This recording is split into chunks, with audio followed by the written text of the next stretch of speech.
Bueno, pues son las 8:30, 7:30 en las Islas Canarias y comenzamos nuestra tertulia de hoy con don Asís Timmermans. ¿Qué tal está usted? Muy buenos días, ¿qué tal? Bien.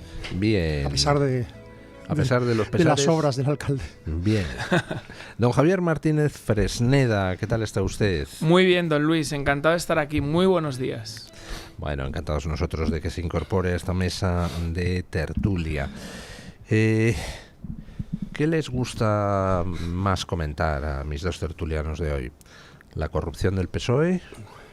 ¿La cantidad de corruptos que hay en el PSOE?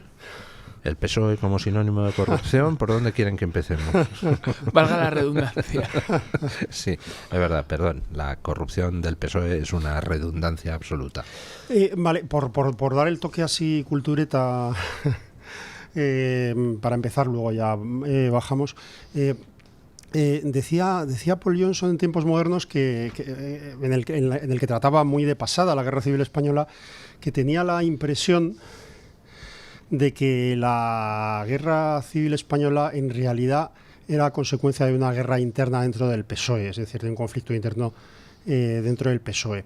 Y yo tiendo a pensar que gran parte de los sucesos que hay en España son traslación de los problemas psiquiátricos, yo diría casi, si se puede aplicar psiquiátrico a una organización, del propio PSOE. Quiero decir, es una organización que siempre ha vivido en una contradicción interna y que siempre ha tenido una pulsión de imitación de lo peor, por motivos ideológicos y por motivos estructurales, enorme, ¿no? Es decir, siempre mientras supuestamente fomentaba en tiempos de Felipe González pues una política supuestamente de Estado, que bueno, habría mucho que matizar y que discutir. Feijóo votó de joven al PSOE, yo desde luego no me lo planteé jamás.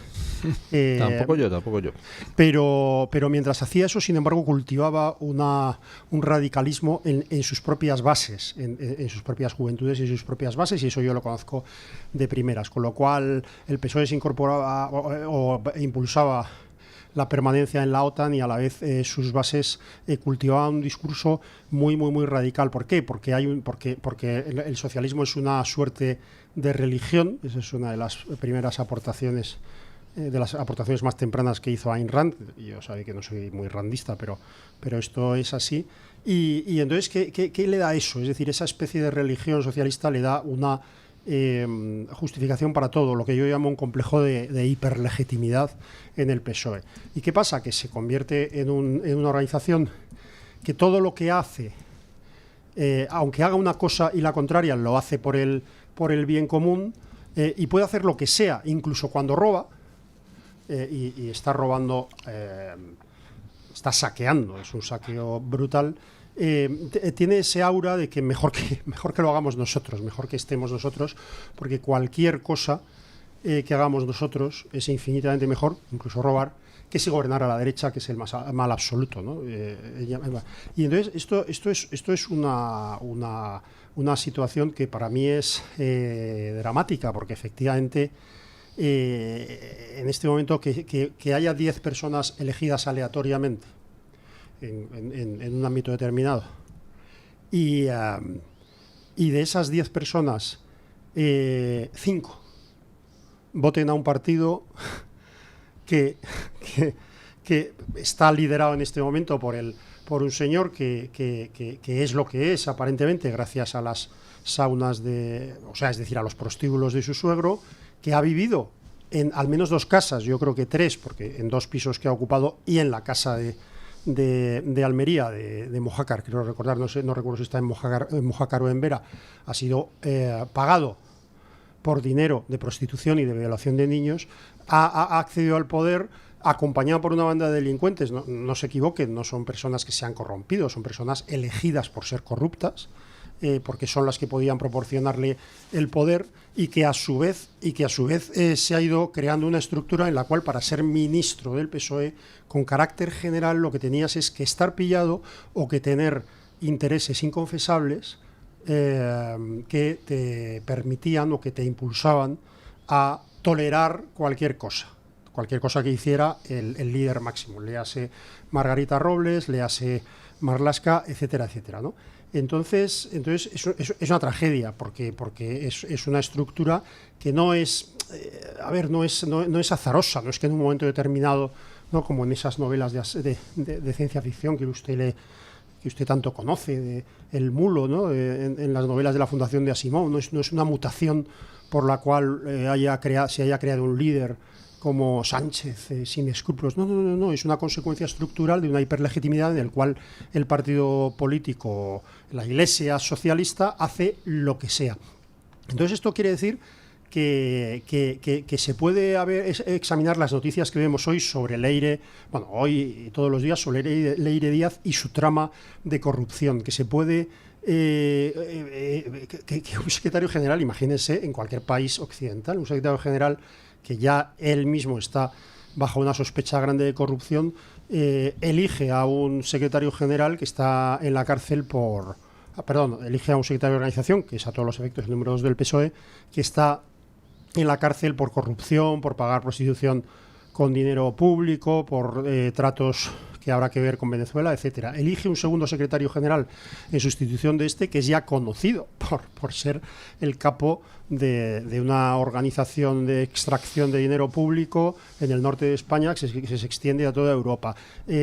Trata con preferencia absoluta a personas que se caracterizan precisamente por ese ejercicio despótico de la administración en favor de los intereses propios. En el caso de María Jesús Montero, la flamante candidata en las próximas elecciones andaluzas, ayer alguien hacía notar que todas las personas a las que había elegido María Jesús Montero estaban bajo sospecha de corrupción, pero es que estaban bajo sospecha de corrupción ya anteriormente, en gran parte en su etapa de la Junta de Andalucía. Entonces, claro, yo veo muy poco la tele, lo confieso, me informo, me intento informar mucho, pero veo poco la tele porque los informativos de verdad es que yo creo que confunden, ¿no? Y todavía ayer veía en algún programa, bueno, en fin, de televisión, de los que más se pueden ver, por decirlo de alguna manera, que todavía se planteaba ese discurso de que, claro, ante los grandes problemas de vivienda, de inmigración, etcétera, era necesario, era imprescindible un gran acuerdo entre las fuerzas políticas, ¿no?, entre el Partido Socialista y el Partido Popular para sacar adelante, al margen de los enfrentamientos políticos, oiga, que es una organización del PSOE que no es eso, no es que sea un partido político socialdemócrata. O sea, para partidos políticos socialdemócratas clásicos, yo creo que tenemos al PP, y lo digo sin ningún tipo de ánimo provocador, etcétera, ¿no? El problema del PSOE es que es una organización corrupta. No es que tenga una cúpula corrupta, sino que es una organización esencialmente corrupta que, en mi opinión, eso tendría una discusión muy larga, no tiene un reciclaje fácil, porque esa corrupción viene... Querría hablar, advertir a don Javier Martínez Fresneda de que como le deje a Timmermans, está a la hora y media hablando. Una cosa, porque usted no me conoce, yo sí le conozco a usted, por cierto, pero aquí interrumpir al que está hablando no es que no esté mal visto, es que es una obligación cívica y deportiva. Vale. Solo se lo advierto. Yo quería añadir al análisis del señor Timmermans, con el que estoy absolutamente de acuerdo, que por sacarle algo de utilidad, quizá porque es viernes y hay que ponerle un toque de optimismo, yo creo que el Partido Socialista es el contraste de la radiografía del sistema político español. Es decir, podemos localizar todo lo que falla en el sistema gracias a donde han metido sus zarpas la gente del Partido Socialista. Esa es la única utilidad que yo le veo a tener esta gente, ¿no? Por sacarle algo en positivo. Luego otra que decía, nadie es un fracaso absoluto, siempre sirve de mal ejemplo. Claro. Y luego otra cosa también relevante. Yo creo que nos estamos centrando en la corrupción económica del Partido Socialista, y para mí hay al menos dos más graves que esa, que es la corrupción moral y política que ha instaurado en el país, ¿no? Una corrupción moral consistente en el ejercicio de la mentira por sistema, en el ejercicio de la traición al bien común de los españoles, y una corrupción política sostenida en un proyecto de ruptura de la convivencia nacional. Yo creo que eso me parece mucho más grave, siendo grave gastarte el dinero de todos los españoles en prostíbulos, pero me parece mucho más grave de lo que se está subrayando, ¿no? Con lo cual yo creo que hay que ser muy didáctico ante la sociedad española. Es cierto, hay que meter en la cárcel a todos aquellos que se han llevado el dinero de todos, pero además de meter en la cárcel, fundamentalmente hay que desprestigiar de ahora en adelante y para siempre proyectos políticos como el que encarna el Partido Socialista. Claro, había un en los tiempos del golpe de Estado nacionalista en Cataluña, Sí. Bueno, pues todos contemplamos muchas discusiones, ¿no? Y en ese proceso recuerdo una discusión con algunos amigos que me decían, hombre, tampoco no es tan grave, tampoco han violado a alguien. Y decía, no me lo puedo creer. Es decir, la violación es un delito gravísimo. Por cierto, ahora parece que menos grave que antes, pero bueno, la violación siempre ha sido un delito gravísimo. Pero un golpe de Estado, quiero decir, y es más, es decir, un golpe de mano en el cual lo que pretendes es desgajar un territorio del resto de España, derogar la Constitución, derogar por lo tanto los derechos de los ciudadanos y convertir a la mitad, bueno, en realidad a todos los ciudadanos españoles en Cataluña en extranjeros en su propia tierra, es mucho más grave en términos penales que una violación. Por eso una violación, dependiendo de los códigos penales y dependiendo de las circunstancias, puede estar penado en distintos países con 15, con 20, hasta con 25 años de prisión. Un golpe de Estado en muchos lugares, y más un golpe de Estado secesionista, es merecedor de pena de muerte o de prisión perpetua en muchos países, porque es infinitamente más grave y permite muchas más violaciones, si vamos a eso. No, y además me la deja votando, como se dice coloquialmente, ¿no? Esto sucede con el separatismo vasco, ¿no? Claro. Esencialmente con el proyecto político que encarnaba ETA. La gente dice, bueno, los mal pensados, ¿no? O los bien pensados que no se han enterado por dónde va la vaina, dicen, no, hombre, pero ya no matan. No, pero continúan con la parte más grave del proyecto. Exacto. Que es romper España, convertir el País Vasco en una república socialista estilo Albania de los años del muro, ¿no? Entonces, al final hay que distinguir los bienes personales, propiamente personales, la integridad física y demás, de los bienes colectivos que como españoles, como nación, debemos proteger más todavía, claro, ¿no? Y por eso existen héroes, porque sacrificando lo personal hicieron algo por el colectivo, ¿no? Y por eso tienen calles, por eso tienen estatuas, con lo cual cuando alguien atenta contra lo colectivo es mucho más grave que atentar contra algo puramente personal, ¿no? Sí, señor, yo recuerdo, hay 2 asesinatos de políticos que cuando yo los conocí, recuerdo que me eché a llorar. Uno de ellos era el de Gregorio Ordóñez y otro era el de Fernando Buesa. Esos 2 en especial me causaron una conmoción brutal. Y me causaron una conmoción precisamente porque vi en aquellos asesinatos que a esos no se les asesinaba por llamarse Gregorio Ordóñez. No, no se les asesinaba por llamarse Fernando Buesa, no era un atentado personal, estaban asesinando a representantes políticos de muchos millones de personas y de muchos millones de españoles.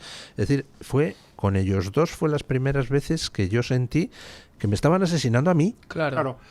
Es que víctimas del terrorismo, evidentemente, en primer lugar, son todas aquellas personas que han tenido la desgracia de sufrir un daño muy cercano en lo personal, ¿no? Perder a un familiar y demás, y evidentemente estamos a años luz de ello. Pero toda la sociedad española ha sido víctima del terrorismo. ¿Qué deriva política ha cogido el país gracias a los muertos que ponía encima de la mesa la organización terrorista? Claro. Mencionaba don Luis dos ejemplos claros. Mire, a Fernando Buesa lo matan para que otras figuras dentro del Partido Socialista Vasco tengan hueco para progresar, como un tal Jesús Eguiguren. Sí. A Gregorio Ordóñez lo matan porque era una máquina electoral capaz de poner en jaque la absoluta soberanía electoral, si esto existe, del Partido Nacionalista Vasco y de los separatistas. Entonces, claro que hay una deriva política de todo esto. Es lamentable, reprobable, asqueroso que maten a una niña en la casa cuartel de la Guardia Civil, sin duda. Pero lo que hay detrás es un proyecto político, claro, que atenta contra toda la sociedad. Y eso es lo que olvidar eso es lo que ha permitido a millones de españoles, lastimosamente, decir, como no matan. Claro.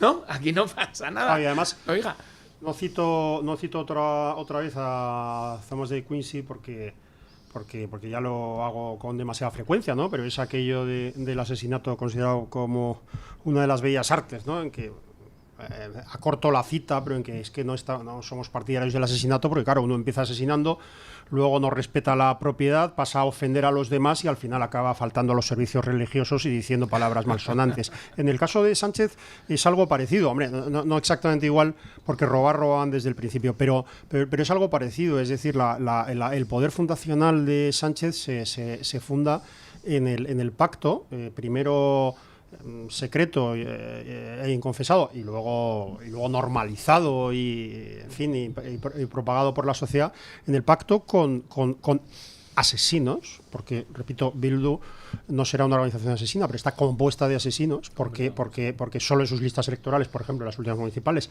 había casi 100 miembros de ETA y entre ellos al menos 10 condenados por asesinato. Es decir, funda su poder político en el pacto con asesinos, en el pacto con golpistas, el peor delito que pueden cometer unos representantes políticos, un intento de golpe secesionista, en el pacto con comunistas, que ya entonces, eso es un capítulo aparte, pero ya entonces son parte y una parte menos nuclear de lo que se creía entonces. Ya entonces los comunistas, los podemitas con los que pacta son parte de esa relación perversa y corrupta con un régimen como el chavista y con un régimen, por cierto, criminal como el iraní, perdón. Es decir, que el mayor crimen en términos morales y políticos, yo creo que también en términos penales, pero el mayor crimen del PSOE ha sido pactar con los peores asesinos, con los golpistas, con los enemigos de España, con los peores corruptos. Luego eso tiene su explicación, es decir, porque el PSOE está en eso, siempre ha admirado, siempre ha admirado, por supuesto, a los asesinos de izquierda que le abrían el camino. Le era más fácil admirar abiertamente a asesinos lejanos, ¿no? Porque parece que aquí está peor visto, ¿no? Acompañar o ponerte una camiseta con la cara de un asesino si eras del PSOE, pero sí podías ponerte una camiseta del asesino Che Guevara. Luego, la corrupción económica, los saqueos, la organización de estructuras que hicieran que los contratos públicos no fueran a lo que debían de ir, sino a empresas de amigos para cobrar comisiones, para financiar el partido, etcétera. Engrasar sus movimientos claro, en la calle. Todo eso casi es menor comparado con la corrupción política, pero también digo que casi es inevitable, una cosa va con la otra, ¿no? Va con la otra. Entonces, bueno, ahora estamos es decir, es curioso porque le hace más daño a un Ábalos, por ejemplo, haber visto que colocaba en empresas públicas a una prostituta o que le hacía, en fin, le ponía impuestos y le ponía sueldos para poder llevársela a sus viajes oficiales, etcétera. Es decir, eso hace más daño que este infecto personaje haya apoyado el pacto con asesinos, el pacto con criminales golpistas. O sea, yo creo que más que pactar con ellos, ha asumido su proyecto. Sí. Y para muestra un botón, cuando nosotros tenemos elecciones autonómicas y vemos que una determinada parte del electorado, en Galicia, por ejemplo, votan al BNG, por cierto, yo no veo la A ahí en ninguna parte, al BNG, votan a Esquerra Republicana, votan a Bildu, y llegan las nacionales y votan al Partido Socialista, ¿eso qué significa? Claro, que comparten proyecto. Claro. No es que pacten, es que el proyecto es el mismo. Es así. El mismo. Es así. Y esto es una cosa que hay que remarcar todos los días, ¿no? Fíjate que por culpa aquí de este señor nos hemos dedicado a hacer alta teoría. No, estamos hablando de la corrupción del Partido Socialista, que claro, todo esto hemos derivado porque decía don Javier que la mayor corrupción no es la económica, sino realmente la política y la moral. Yo también lo he dicho, él lo ha dicho mejor, pero yo también lo he dicho, ¿eh? También. Pero, ¿qué fue primero? Es decir, traicionan a España y venden a los españoles para corromperse, ¿O se corrompen para traicionar a España y vender a los españoles? Yo creo, a ver... O sea, yo estoy convencido de que si tuvieran la más mínima oportunidad de mantenerse en el poder y de mantener sus futuros personales a salvo, enarbolando banderas españolas, las enarbolarían. El problema es que en estos momentos ya España no está aislada, no tiene una evolución política independiente, sino que Sánchez pertenece a un ecosistema que abarca todo Occidente.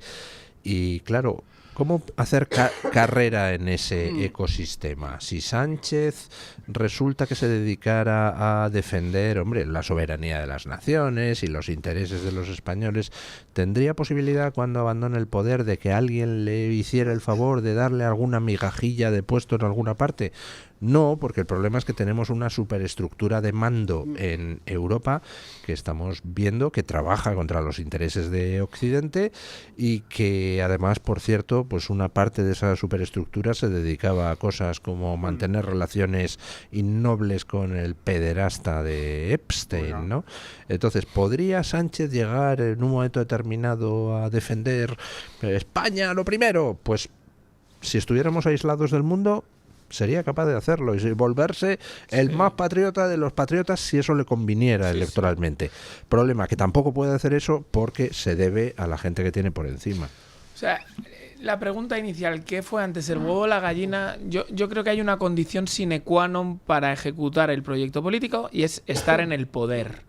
Y para estar en el poder, ellos van a hacer lo que sea necesario. Yo recuerdo la presentación en sociedad del señor Sánchez, copió una puesta en escena de Obama rodeado de banderas españolas. ¿Os acordáis una comparecencia de Obama lleno de banderas estadounidenses? Pues este sujeto hizo lo mismo, ¿no?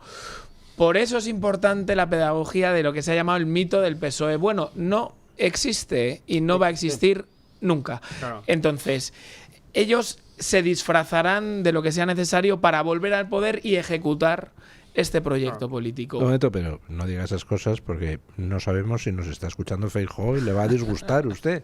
No, pero ojalá nos escuche de una vez, ¿no? Bueno, alguno de sus asesores nos escuchan con esto. Pero ese es el punto. No hay nada que pactar, no por cuestiones estéticas, no sé, en fin, por multitud de razones que podíamos poner encima de la mesa, sino porque son proyectos políticos incompatibles. Incompatibles. La izquierda ha subido al monte, está en la ruptura, está en otra cosa. Con lo cual, mientras no se bajen de ahí, es imposible. Y esto es especialmente relevante porque, don Luis, podemos vivir una España, y ya empiezan algunos a sacar la patita, en la que denosten a Sánchez, la piden a Sánchez y venga un paladín y nos diga, no, hombre, no. El PSOE era esto. Sí, ¿no? sí. Con acento manchego, con acento vasco, como el señor Madina, cualquiera de ellos. No. Aquí, o con acento rufianesco. O con acento rufianesco, o del Ferrol con Yolanda, si hubiera podido. El asunto es entender, y volvemos al principio, el proyecto político. Y eso es lo que hay que derrotar. Y echar sal para que no vuelva a suceder por el bien del país, ¿no? A partir de ahí, pues que aparezca una fuerza política de izquierdas que se llame Partido Socialista o Azulejos Peña, pues a mí me parece fantástico. Pero el proyecto político es el que hay que derrotar. Claro, y luego hay una... Bueno, es verdad, es que me repito cada vez más, no sé si será la edad, pero hay un efecto especialmente perverso de esta política abiertamente antiespañola del PSOE, esta política contraria a las bases de la sociedad, en la cual ni siquiera se respeta la biología, pensando que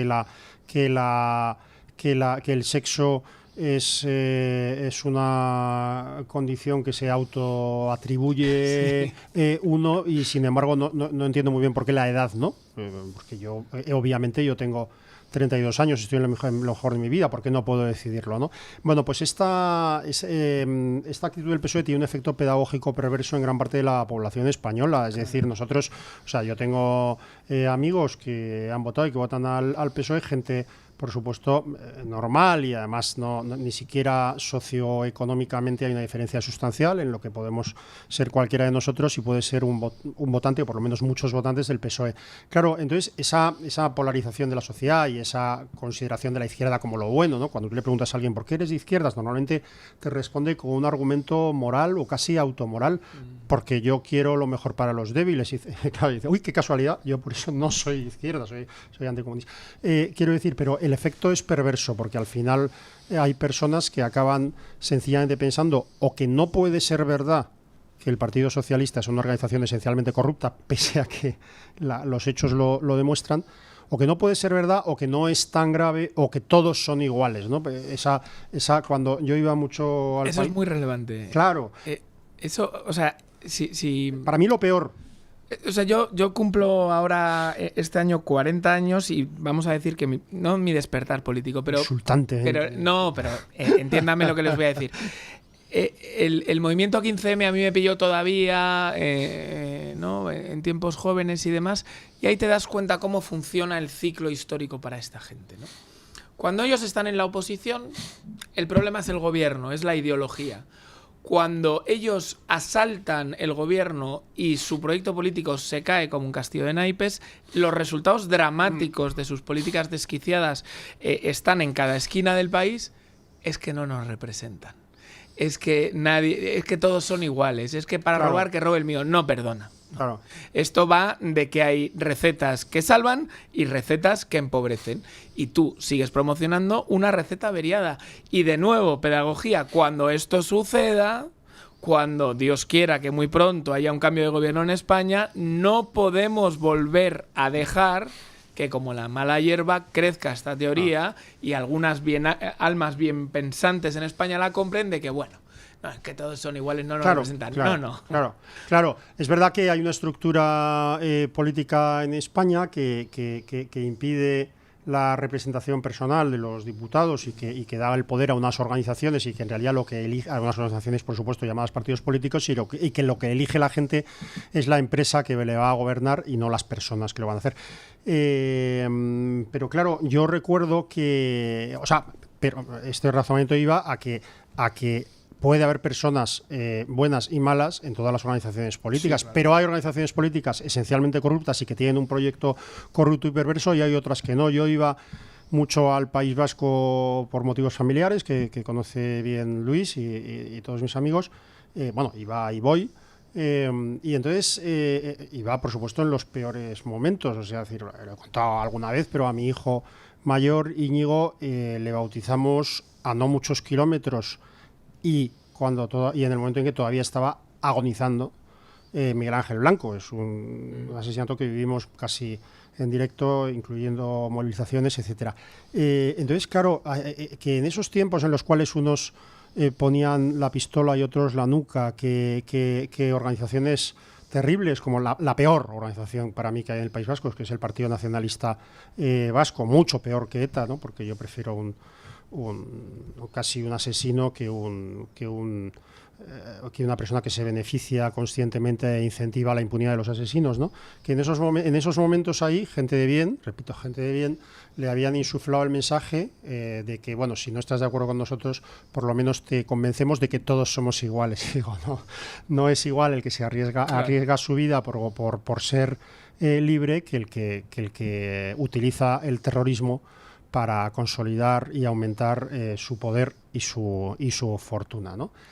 Pero el efecto pedagógico, efectivamente, en la sociedad es malísimo. Y yo creo que hay que convencer al votante socialista de la maldad intrínseca del proyecto, no solo de que es que el Partido Popular o Vox o el partido que sea va a gestionar mejor, va a defender mejor los intereses nacionales, va a regular mejor la inmigración hoy descontrolada. Sí, todo eso es importante, pero también hay una cosa esencial, es decir, que hay una banda, una organización sectaria en el sentido estricto de la palabra. Yo repito, yo creo que es una sustitución de la religión, el socialismo y el nacionalismo, que históricamente siempre convergen. Y eso tiene un motivo intelectual claro, ¿no? Son una organización que lo que va a destruir las bases de la sociedad. La ideología de género no es una cosa aséptica ni es una cosa que tenga que ver con la libertad. Introduzco un tema entre paréntesis porque me apetece, pero que tiene que ver con esto, es decir, el conocimiento, no digo del pueblo español, sino incluso de muchas élites sobre los líderes europeos es muy escaso porque se basa en eslóganes que repiten las televisiones. Entonces, pues ayer yo tenía una media discusión sobre la líder de la FPD, nunca me acuerdo de Alice Weidel. Alice Weidel, y entonces, claro, yo decía, claro, es que la extrema derecha, o no me acuerdo si le llamaba ultraderecha o fascista, y yo digo, claro, esta mujer, que el líder de la extrema derecha, claro, ¿y por qué será extrema derecha? Porque es homófoba, porque es racista, porque es partidaria de la intervención más allí. ¿Por dónde vas? Sí. Claro, es decir, Alice Weidel, que a mí me es igual, la condición personal de cada uno, es tan homófoba que es abiertamente lesbiana y vive con su pareja, con una mujer, es tan xenófoba y racista. Con una mujer. Sí. Es tan xenófoba y racista que su mujer es de Sri Lanka, es una tailandesa. Sí. Yo sugeriría decir Ceilán. Ceilán, que es mucho más fácil. Sri Lankesa es muy Ceilán, sí señor, tiene usted toda la razón. Es tailandesa y es tan totalitaria, tiene un proyecto tan totalitario que su escuela económica y sus creencias económicas son fundamentalmente las basadas en la escuela austríaca de Friedrich Hayek, es decir, libertad de comercio, ausencia de intervenciones estatales que destruyan el sistema de precios como incentivo de producción y de distribución de cosas. Quiero decir que esto es así. Sin embargo, aquí nos escandalizamos porque una persona que con estas condiciones personales pues diga unas cosas muy razonables, que es que para, como lo que dice Giorgia Meloni, por ejemplo, que es que para entrar a un país que tiene una legislación y un control de fronteras, pues lo primero que habrá que hacer será, o algo mínimo, será garantizar que los que entran no son abiertamente contrarios a eso. Yo soy patrono de una fundación de inspiración católica, la Fundación Universitaria Española, como sabe don Luis, y entonces es una fundación de inspiración católica absolutamente independiente, no tiene ninguna participación de la Iglesia, y entonces en sus estatutos dice una cosa muy, muy curiosa porque fueron aprobados en los años 50. Es decir, dice lo siguiente: los beneficiarios de la fundación podrán no ser católicos. Claro. Y dice siempre que no sean abiertamente hostiles a la religión católica. Claro, dice. Bueno, hacemos una pausa publicitaria y vamos a... ¿Qué tema les excita a ustedes más? ¿El caso Epstein y sus múltiples derivadas en el mundo? ¿La toma de control por parte de Paramount, que al final es por parte del sector pro-Trump, pues de la CBS, de Disney, de Warner, de tal? ¿Qué les gusta más? ¿Son temas diferentes? No, realmente no. Muy bien visto. Es que yo creo que aquí me entreno para mis discusiones cada vez menos frecuentes con mis amigos de la derecha ilustrada. Yo no soy tan optimista como usted. Me refiero a optimista a lo que ha... Por eso tiene más canas que yo. Tuché. Sí, pero usted es mucho mayor. Bueno, pero no sé, me refiero a lo que ha contado esta mañana un poco sobre el cambio de ciclo, ¿no? Hombre, yo sí creo que hay un cambio de ciclo. Lo que pasa es que los grandes temas, digamos, de la geopolítica mundial, que, bueno, simplificando mucho y me perdonan los expertos, pues para mí son la conquista del mundo por parte de China, ¿no? La conquista económica y política del mundo, la islamización y la pérdida de la base poblacional de las sociedades europeas a base de la inmigración masiva y de la manipulación, y la ideología woke y del marxismo cultural, ¿no? Que le llamaría Mike González, que mina las sociedades de dentro. Todo esto, que no es solo propio de España y de Europa, sino también de Estados Unidos, ha avanzado mucho.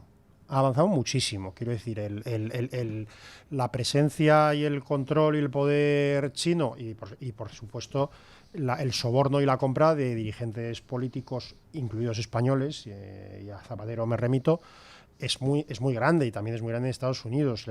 La lucha cultural en Estados Unidos está planteada ya, tienen una base moral importante para ganarla, pero el daño es enorme. La ideología woke todavía, en fin, quiero decir que es muy difícil. Entonces está ocurriendo, hay una resistencia, hay una reacción, por eso es tan importante gente como los chicos de Sacabato, cualquier cosa, porque lo importante ya no es convencer ni nada, sino que donde no se pueda decir una cosa es la razón por la que hay que decirla. Hay que decirla. Entonces, tú lo notas en que hay gente que no, bueno, pues que no, pero de derechas y de izquierdas, que no está, digamos, pues más informado, no me quiero hacer el listo ni tal, más informado, cuando dices determinadas cosas les parecen escandalosas, por eso hay que escandalizar un poco, es decir, yo creo que no se dan cuenta la ideología de género, claro, es que hay que defender a las mujeres, y yo, no, es que precisamente porque hay que defender a las mujeres, soy contrario a la ideología de género. Los entornos católicos, una parte de mis amigos, pues proceden de, lo he dicho muchas veces, pues yo estudié con los jesuitas y es un ámbito, digamos, cultural y también religiosamente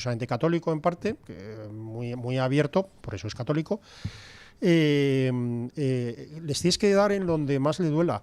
Y, por ejemplo, con las leyes de género actuales, antes o después, si eso se consolida, con esas mismas leyes pueden cerrar un colegio de confesión católica, por ejemplo, solo por el hecho de que se enseñe en una clase de religión que Dios los creó hombre y mujer. Bueno, eso puede provocar el cierre de un colegio y lo provocará si no se combate. Hay que ver el intervencionismo en colegios privados, no digo concertados, digo privados, que está sucediendo en el País Vasco y Navarra, ¿no? Sí. Yo creo que en este caso hay dos cosas que resaltar, ¿no?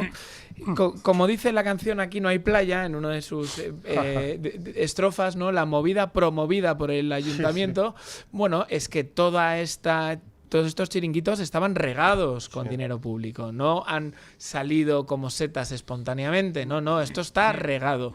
Entonces, además de la llamada batalla cultural, que podríamos discutir acerca de lo acertado del término, bueno, hay que retirar subvenciones, hay que quitarle los fondos a esta gente. Y es una de las cosas que ha demostrado el presidente Trump, ¿no? Es decir, bueno, esto se sostiene porque hay millones de personas que están detrás de estos, retiremos los fondos federales y a ver qué pasa. Pues a ver qué pasa, que cierran.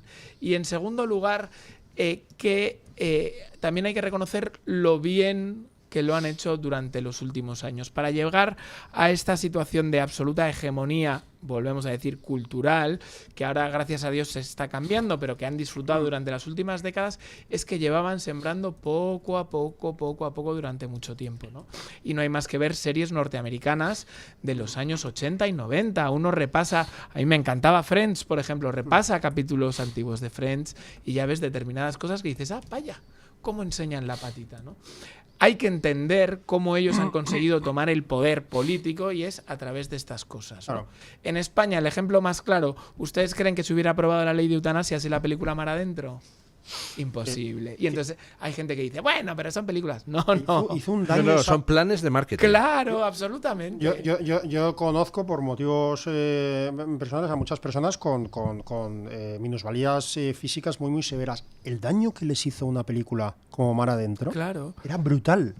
Y fíjate que siendo muy, a lo mejor irreal, películas como la francesa esta de Intocable era, películas que siendo muy, en fin, a lo mejor un poco, películas como esa son muy positivas, o sea, el mensaje que da es la vida siempre es valiosa, ¿no? Y fijaros la importancia que ellos le dan a esto y cómo saltan como un resorte contra películas, no ya digo de las últimas que tienen claro trasfondo religioso, sino con cualquiera que rompa ese relato. ¿Os acordáis? Y no es por hacer publicidad ni tampoco. ¿Cómo saltaron en contra de La Sociedad de la Nieve? Sí. ¿Y sabéis por qué? Porque era un grupo católico. Y porque se ayudan entre ellos. Claro. Porque en un relato woke se hubieran comido, no muertos vivos, se hubieran comido. Y el blanco hubiera matado al negro y el otro tal. Esa humanidad que demuestra la película rompe el relato. Y por eso para ellos es absolutamente importante. Y por eso este golpe es durísimo para su publicidad, su aparato El publicitario. golpe es, perdón, por si no lo he utilizado, el golpe es la compra por parte de Paramount, de una serie de grupos de comunicación que incluyen, entre otros, ¿no? Netflix y una serie de medios de comunicación, incluyendo la CNN, ¿no? La CNN y la CBS, sí. Y HBO, Warner Brothers. Qué interesante. O sea que ya para enterarnos de algo en Estados Unidos ya no vamos a tener solo que escuchar la Fox. Antes, para enterarse de qué pasa en Estados Unidos, solo se podía o escuchar la Fox o este programa. O leer Voz Media, voz.us. Ahora, pues ya habrá otros medios, todos los que entren en el paraguas de la Paramount. Un amigo que me decía, yo le decía, pero no con tono de soberbia, yo creo de verdad que no te enteras de lo que está pasando en Estados Unidos. Lo decía antes en las elecciones de Trump y decía, pero, o sea, perdona, leo el New York Times todos los días y digo, por eso. Ahora, el otro día publicaba el New York Times un artículo de opinión que se titulaba no fue buena idea desclasificar los papeles de Epstein. Sí. No está mal, ¿no?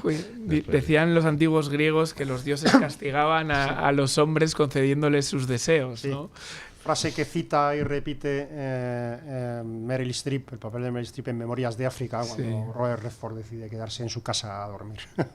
Nos hemos puesto muy cinéfilos, ¿eh? Sí, porque yo iba también a comentar, y es lo último que comento así en este tono cinéfilo cultureta. Te está mintiendo, no es lo último que va a comentar. No, que ayer había una tuitera, que siento no saber el nombre en este momento, pero la cité ayer, que hacía una defensa apasionada de Wim Wenders.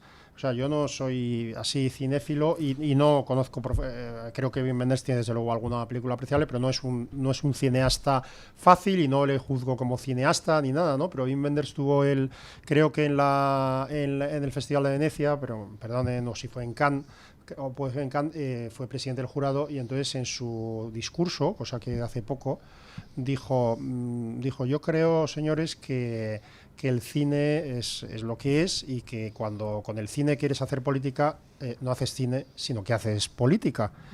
Bueno, eso ha desatado una represión absoluta y una cancelación, como se dice ahora, de Wim Wenders impresionante, ¿no? Y bueno, es curioso porque cuando hay disidentes, y pregúntenselo si no a Trotsky, y fíjese que Trotsky era un asesino totalitario, pero cuando hay disidentes en la izquierda son implacables, es lo peor. Yo creo que lo que más odian por ejemplo, yo conocí a Sánchez Dragó, ¿no? Un personaje polémico, pero para mí entrañable. Y entonces él lo decía, y esto se le veía, decía, si es que lo que más le molesta no es que yo sea de derechas o que yo diga tal cosa, sino que yo he sido de izquierdas, y entonces eso no toleran la discrepancia, ¿no? ¿Qué rollo? ¿Qué es lo que había? Sí, no, de rollo nada. ¿Qué les ha parecido la dimisión del CEO del Foro de Davos? Hombre, yo creo que cuando dimites y no te cesan es que temes que sigan saliendo cosas. Claro. Es una bandera blanca. Quieres quitarte Con lo cual a lo mejor seguiremos sabiendo cosas de este Claro, es que además, bueno, esto lo estoy... ¿Cómo creen ustedes que serán las siguientes reuniones del Foro de Davos? ¿Habrá alguien en la puerta diciéndome, ¿puede usted por favor enseñar sus fotos pedófilas o sus emails intercambiados con Epstein para ver si puede entrar o tal? Pero es que o sea, es decir, es verdad que en la progresía internacional ha habido un sentido de impunidad importante, porque podías hacer una cosa y la contraria también sin sufrir las consecuencias. O sea, yo no creo, por supuesto, que ser de izquierdas no implica ser pedófilo o beneficiarte de la prostitución, etcétera, etcétera, ¿no? Pero sin embargo sí implica una soberbia y una superioridad moral que hace todo eso. El tema de Epstein, y usted lo ha explicado mucho, o sea, es un tema que va más allá. O sea, el negocio de Epstein probablemente no era solo la prostitución de menores, entre otros, o sea, la violación de menores y el ofrecimiento de todo tipo de caprichos a los poderosos, sino que eso en sí le daba un poder brutal. En el caso del príncipe Andrés, lo que presuntamente se le acusa es de haberle proporcionado información privilegiada que le permitía pues hacer operaciones financieras o lo que fuera. Claro, si yo soy un pervertido o lo que sea y voy por ejemplo, imagínense que voy usted a la sauna Adán lo iba a decir ahora mismo, me lo has quitado. Claro, y entonces pues es que a mí me gustan los chicos y además me gusta que parezcan muy jovencitos, y entonces me proporciona un chico con el que me acuesto y ni siquiera sé si tiene 15 años o 19 o 13.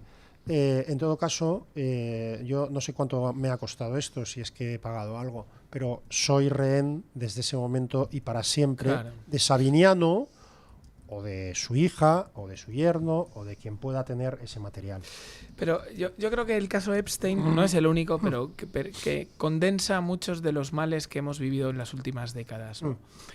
¿Qué sabe? O sea, ¿qué podemos extraer del caso Epstein? Uno, hay una élite que se cree con una impunidad total.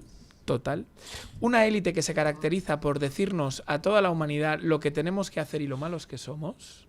No hay que olvidar quiénes son los más sacudidos del caso Epstein, que son las élites progresistas, mal llamadas progresistas del mundo.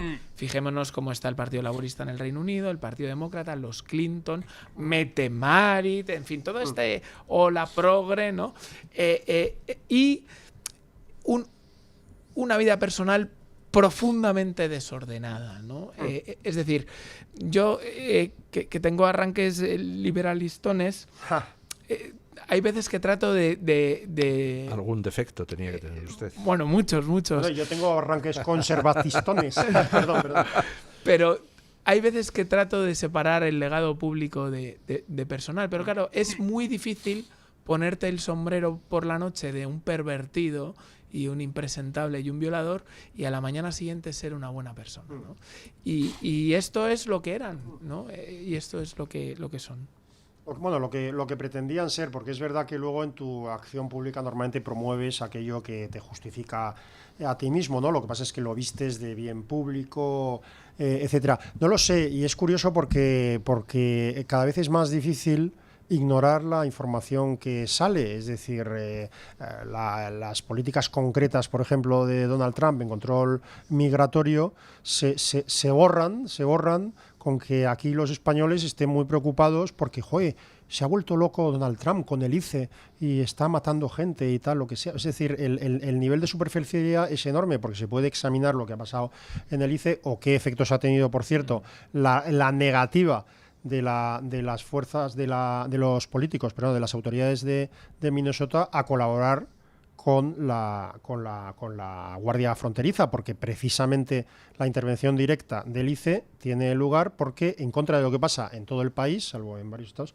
en contra de lo que pasa, la policía no hace lo que hace en todos los lados, que es localizar a ilegales, delincuentes, etcétera, y solo entonces viene el ICE, a donde ya está, para llevárselo, ¿no? Pero lo que quiero decir es que cada vez es más difícil de esconder algunos efectos positivos de políticas coherentes. El control migratorio ha tenido un efecto, por ejemplo, uno de los efectos que ha tenido, aparte de la mejora de la seguridad, es el descenso de niños y de personas en manos de los traficantes y se ha disparado probablemente el precio de los órganos humanos ilegales. Porque una de las cosas que pasaban en la frontera de México es que desaparecían miles de personas y particularmente miles de niños. ¿Para qué? Pues se puede usted imaginar para qué. Para prostitución infantil, para tráfico de órganos, etcétera. Estas cosas no existen. Ayer tampoco es cada vez más difícil ignorar, porque la gente ve los telediarios de España y esto no informa mucho. Es más difícil ignorar, por ejemplo, que ayer una reunión de todos los fiscales, de todos los comisarios de policía de una ciudad norteamericana, es que no es Minnesota, ahora uno de los estados que se niegan a colaborar con el ICE, se reunieron todos los comisarios en un local, todos los jefes de policía de los locales, para decir a sus autoridades que no se podía legalmente, que ellos tenían que cumplir la ley, que no se podía legalmente denegar el cumplimiento de la ley a las autoridades federales. Esto no lo sabe la progresía española, ni tampoco la gente de derechas, digamos, que les han enseñado que Trump es malo y los demás son buenos. A mí me hace mucha gracia la miopía con la que se observan determinadas situaciones. atrapada en clichés del pasado, ¿no? En el caso de Trump me hace mucha gracia ese cliché que dice, bueno, un millonario gobernando para millonarios. No, perdona. Las élites absolutamente enriquecidas de los Estados Unidos son las que financian y forman parte de los cuadros demócratas, ¿no? Y esto es así. Podríamos ir casi a la historia fundacional de los Estados Unidos, ¿no? Cuando uno entra y dice, bueno, hoy tengo ganas de jugar. Y dice, oye, por cierto, ¿sabes que los republicanos y los demócratas ya existían en la guerra de secesión con todo el tema de la esclavitud? Sí, sí. ¿Sabes qué partido votó a favor de mantener la esclavitud? Claro. El Partido Demócrata. Claro. ¿Sabes quién tenía hijos con su esclava a los que nunca reconoció? El señor Franklin, ídolo de los demócratas, fundador del Partido Demócrata. ¿Sabes quién fundó el Ku Klux Klan? Miembros del Partido Demócrata. Correcto. Entonces, esa miopía, ¿no? que se aplica a Europa también, ¿no? Estos partidos de la nueva derecha, por llamarla así, no, estos son de las grandes élites, tal. No te estás enterando quién está votando a Le Pen y quién votaba antes, quién está votando a la señora Meloni y a quién votaban antes, quién está votando a Vox y a quién votaban antes. Cuando se ve, yo por ejemplo le voy a poner a mi hija, que le pongo películas, bueno, intento ponérselas a todos mis hijos con desigual éxito, se ve películas tan buenas para mí como Arde Mississippi Burning, que es una película maravillosa sobre un tema de asesinato de activistas de derechos civiles en Alabama. Y entonces se ve el gobernador haciendo campaña política, el que se opone a... Y entonces todo el mundo piensa que este gobernador, el que se opone a que entren niños negros en las escuelas de blancos, el que persigue... Claro, todo el mundo ha presentado que como es malo, es un racista, será republicano, ¿verdad? Nunca, en esas películas nunca se nombra la adscripción política. Todos los gobernadores del estado, de los estados del sur fueron demócratas. Claro. Todos eran los que defendían la segregación en contra del norte, todos, hasta que llegó Kennedy. Lo iba a decir, claro. Pero ¿por qué cambia Kennedy? Que es una luz de gas del progresismo también, porque hay que saber que Kennedy... Sí, también, pero claro, yo no sé, en fin, no conozco tanto la figura del presidente Kennedy y demás. Pero yo creo que hay un hecho de Kennedy poco estudiado, que evidentemente en su vida privada pues nos descuadra, pero Kennedy era de tradición católica. Sí, claro, de familia católica. Claro. Para un católico, y pueden ir las personas que quieran a consultar lo que hicieron los españoles del siglo XVI en América, lo que fue la controversia de Valladolid y demás, eso de segregar por raza nunca nos ha gustado, porque si entendemos que todos son hijos de Dios, ¿cómo es posible esto, no? Entonces, a ver si Kennedy lo hizo por su raíz de pensamiento católica, claro, y no por su... No, es que evidentemente que era por su tradición católica, pero fue una cosa curiosa. Una vez que el Partido Demócrata, o una parte del Partido Demócrata, apoyó el fin de la segregación o el cumplimiento de estos derechos civiles también para negros, entonces ya se pudo hacer. ¿Por qué? Porque al Partido Republicano no había que convencerle. Claro. El único problema del Partido Republicano en ese área es que es el federalismo, es la soberanía de los estados, de cada estado de los Estados Unidos, para establecer sus políticas, y era una cosa que hasta entonces no se podía romper, hasta que el Partido Demócrata sí lo hizo. Y el segundo efecto, por cierto, fue que por primera vez en los estados del sur gobernaron republicanos, porque los demócratas gobernaban por la promesa mantenida de mantener la segregación, por lo cual les votaba la mayoría de la población blanca. Bueno, pues, pero todo este rollo histórico es para ver que incluso si tú le preguntas en general a una persona de derechas, vamos a decirlo así, sobre quiénes mantenían la segregación en Estados Unidos, y si no es un conocedor de la historia, te dirá, bueno, pues los republicanos, claro, por supuesto, que eran los malos, el Ku Klux Klan serían el Ku Klux Klan lo fundaron miembros del Partido Demócrata cuando se acabó la esclavitud para evitar la progresión de los blancos. Y por cierto, el salario mínimo, este es un golpe liberal, se estableció por primera vez en estados del sur de los Estados Unidos como forma de evitar que los trabajos menos pagados, que los trabajos más bajos los coparan los negros, que estaban dispuestos a trabajar por menos precio. O sea, el salario mínimo se fundó por primera vez como una defensa de los blancos contra los negros.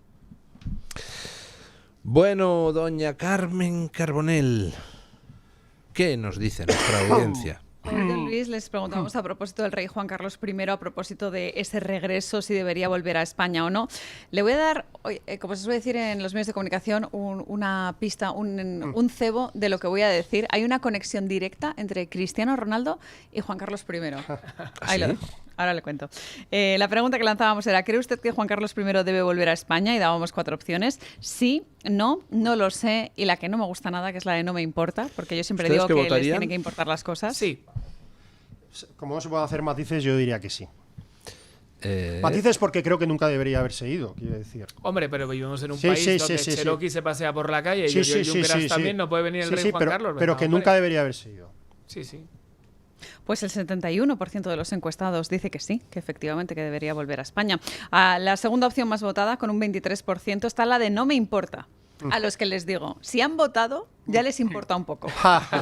O sea que... Qué buena es, Carmen. Revisen ustedes sus pensamientos. Hay un 2% que no lo sabe y hay un 4% que dice que no. Y aquí voy con los comentarios. Dice José Andrés en Twitter que solo a cambio de que Pedro Sánchez se vaya a Abu Dhabi y que no vuelva. Con el canje, clarísimamente España gana. Ya mismo o como mucho, mañana. Así que cambiamos el uno por el otro. Completamente de acuerdo, apoyo la moción. Atención a esto. Un momento. Siempre y cuando no se vaya a un país sin tratado de extradición. Bueno, él en concreto ha dicho Abu Dhabi.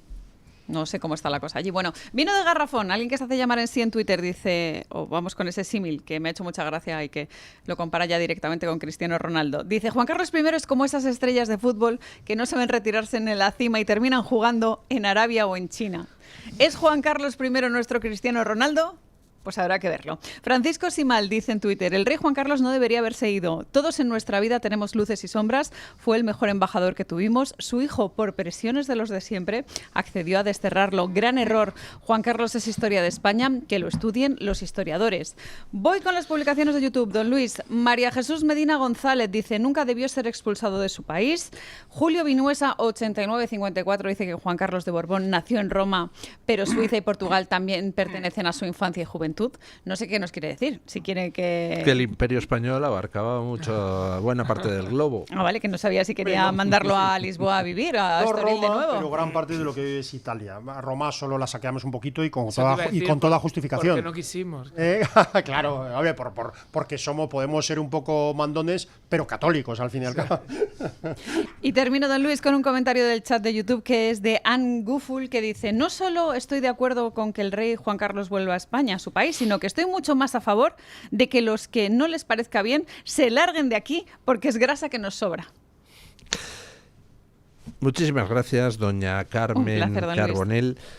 Con respecto a una cosa que ha dicho don Javier, que antes le he llamado don Francisco Javier, pero no es así. No pasa nada. Pues ha dicho que, claro, hay que tener en cuenta que Kennedy era católico. Yo estoy de acuerdo, es que ese tipo de cosas hay que tenerlas en cuenta y mucho.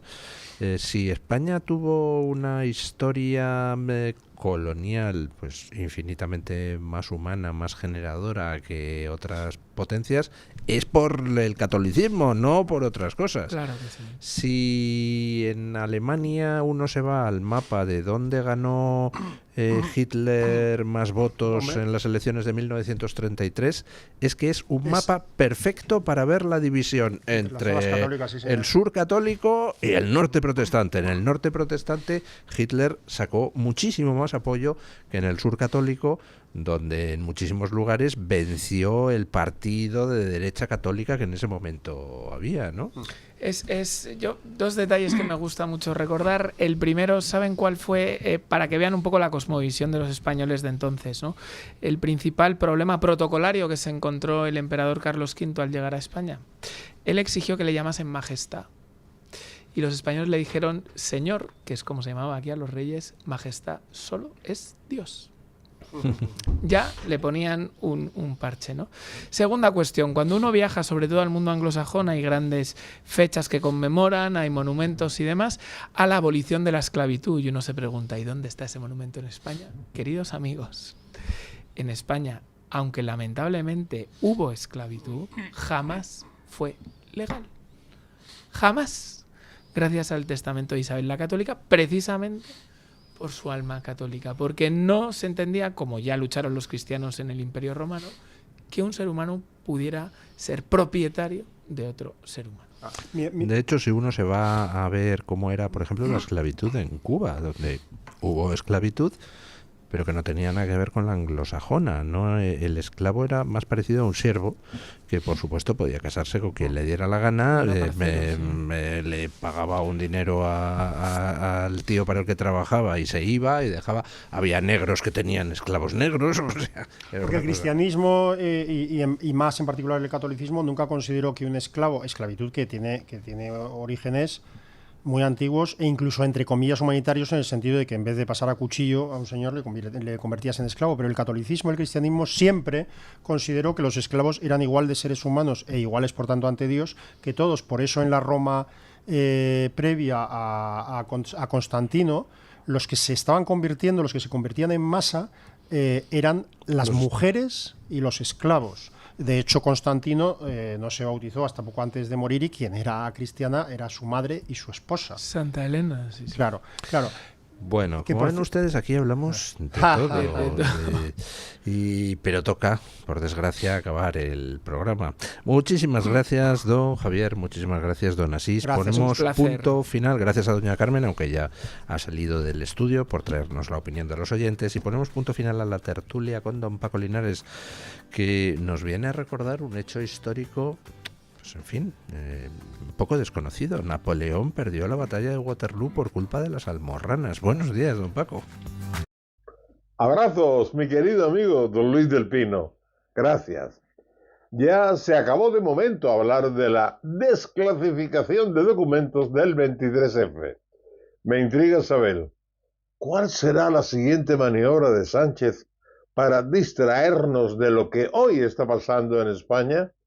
Porque cualquier cosa le vale. Por ejemplo, que los ingleses perdían las batallas en Estados Unidos cuando luchaba por su independencia, no por los ascendientes de Trump en conseguir esa independencia, luchando codo con Gálvez de España. Estados Unidos ganó su independencia de Inglaterra porque las pelucas que usaban los ingleses estaban llenas de pulgas y chinches, y así no se podía competir, no se podía pensar con la cabeza llena de animalillos, llena de bichos. Dijeron, ahí os quedáis. Con eso pues atacan a sus ancestros, ¿no? Y enaltecen a los enemigos, a los ingleses, que los pobrecillos, poco los bichos. Y ahora quitamos la verja de Gibraltar. Sánchez podría también ponderar la valentía de Napoleón, porque se tuvo que bajar un montón de veces del caballo en plena batalla, ya que padecía de hemorroides. Por eso perdió la batalla de Waterloo. Tenía hemorranas, tenía que bajar el caballo y no estaba al frente de la tropa. El caso es que no hablemos ni de Coldo, ni de Ábalos, de su mujer Begoña, de su hermano David, de Óscar Puente, etcétera. O sea, de la mafia que nos gobierna. ¿Cuál será el próximo invento de Sánchez y de los medios de comunicación que controla? Porque a los que no controlan ni se pliegan les llama máquinas del fango. Él, a la verdad, le llama fango. Y un servidor al gobierno le llama muertos vivientes, zombies. Hasta marzo. El lunes más y mejor. Punto final.